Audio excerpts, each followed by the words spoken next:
The Gulf's water is cloudy, but if you could see underwater, companies abandoning rigs often aren't the ones that built them. That innovation brought billions of dollars to Texas and Louisiana. I found out that the real danger isn't the rusty platform you see above water, but over 75% of Gulf rigs are past that deadline.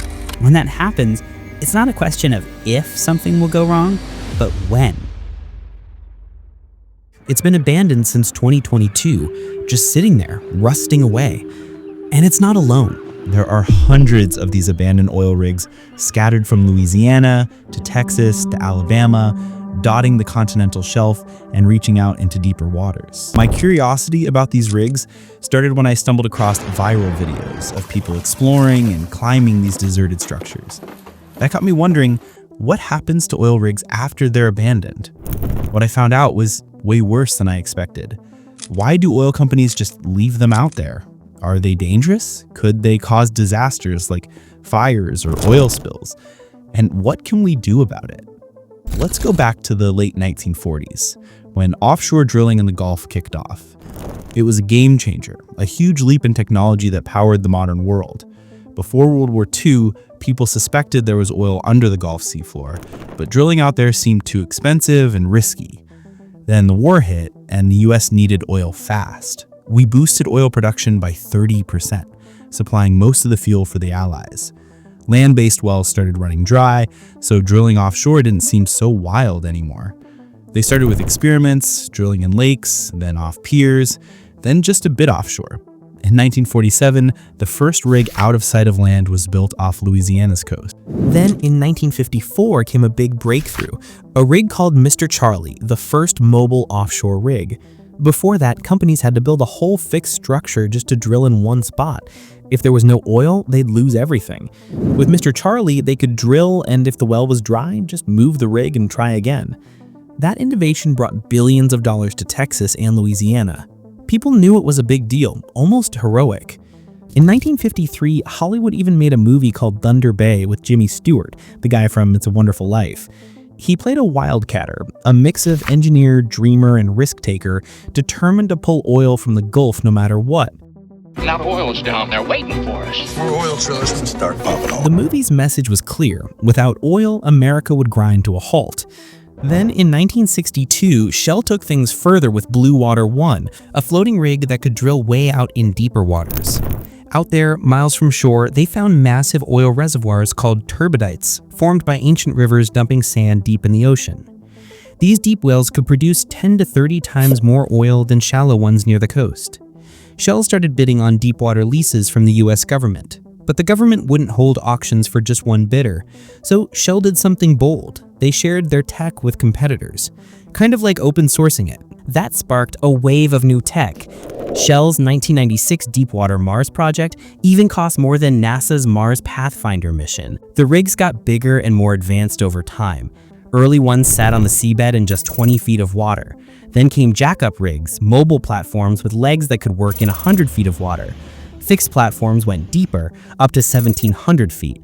Compliant towers reached 5,000 feet, and tension leg platforms hit 7,000 feet. Now, ultra-deep rigs, anchored or using dynamic positioning, can drill in 12,000 feet of water or more. It's incredible to think about what humans pulled off.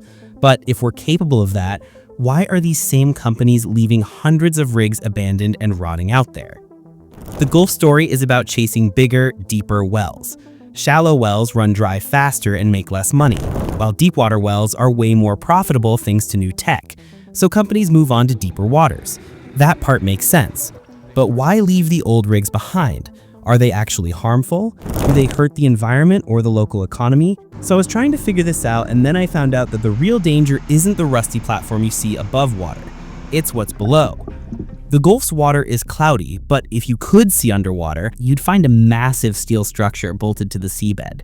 From the platform, steel pipes, each a separate well, dive 200 to 300 feet to the ocean floor, then keep going, sometimes 10,000 feet deeper, through rock, sand, and salt to reach oil and gas deposits. Each well is lined with steel and cement to handle insane pressure and keep oil flowing safely. Pipelines then carry the oil along the seafloor for miles to refineries on shore. It's a huge, hidden network of steel and concrete under the water. Over time, though, that network breaks down. Metal rusts, welds crack, seals wear out, and insulation fails. When that happens, it's not a question of if something will go wrong, but when.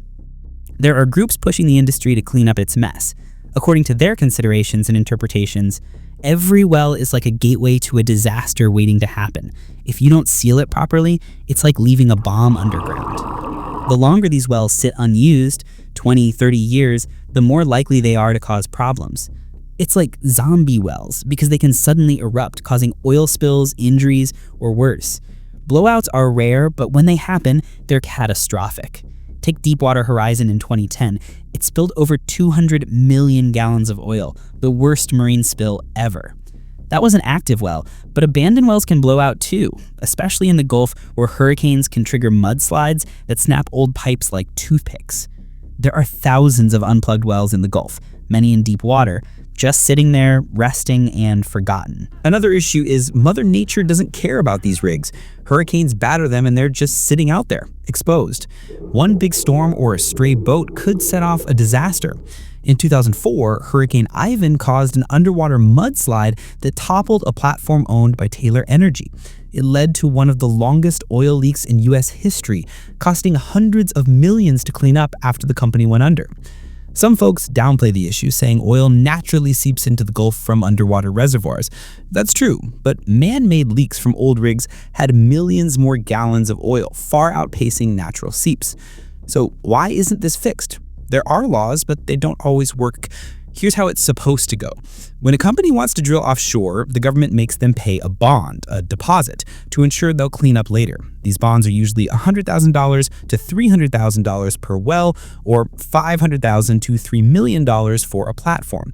When the rig's done producing, the bond pays for contractors to dismantle it and plug the wells. There's a whole industry for this, employing thousands and generating billions in the Gulf. Between 2016 and 2021, about 1,800 shallow wells and 580 platforms were properly decommissioned. But here's the problem. The bonds don't cover the real costs. Plugging a single well can cost $1 million to $10 million, way more than the bond. The total cleanup bill for the Gulf is estimated at $40 billion to $70 billion, but the government only holds about $3.5 billion in bonds. Do the math, that's nowhere near enough. Plus, companies are supposed to clean up within a year of abandoning a rig, but over 75% of Gulf rigs are past that deadline. The second issue is that the companies abandoning rigs often aren't the ones that built them. Here's how it works. A big company like Exxon makes bank on a rig for years. When the wells slow down and profits drop, they sell it to a mid-sized company happy with smaller margins. When the wells get even less profitable, that company sells it to an even smaller one with barely any cash reserves. These tiny companies squeeze out the last drops of oil, then go bankrupt when the wells dry up. The profits are long gone, pocketed by the bigger companies, and a bankruptcy judge decides who pays for cleanup. Often, it's no one. Fieldwood, for another example, once a significant operator in the Gulf, filed for bankruptcy twice.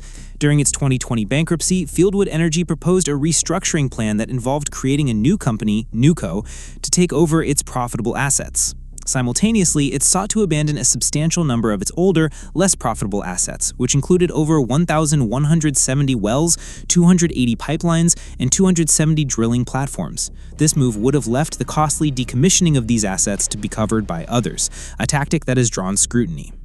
Crucially, major oil companies like Chevron and BP, which had originally sold some of these assets to Fieldwood, objected to the bankruptcy plan. Their concern was that under federal regulations, the responsibility for the costly cleanup of abandoned wells and rigs could revert to them as previous owners. The practice of selling aging offshore infrastructure to smaller, less capitalized companies has become a significant issue in the Gulf of Mexico. The problem isn't just the danger of these rigs, it's that regulators and courts aren't set up to make companies clean up their messes. So what's the solution? Some folks are trying to repurpose rigs, turning them into hotels, Say hello to the frying pan towel. wind farms, rigs to reefs, where old platforms become artificial reefs for marine life. But those ideas don't fix the real problem, the wells underwater. Those are the ticking time bombs. If you liked the video, make sure to subscribe. Bye-bye.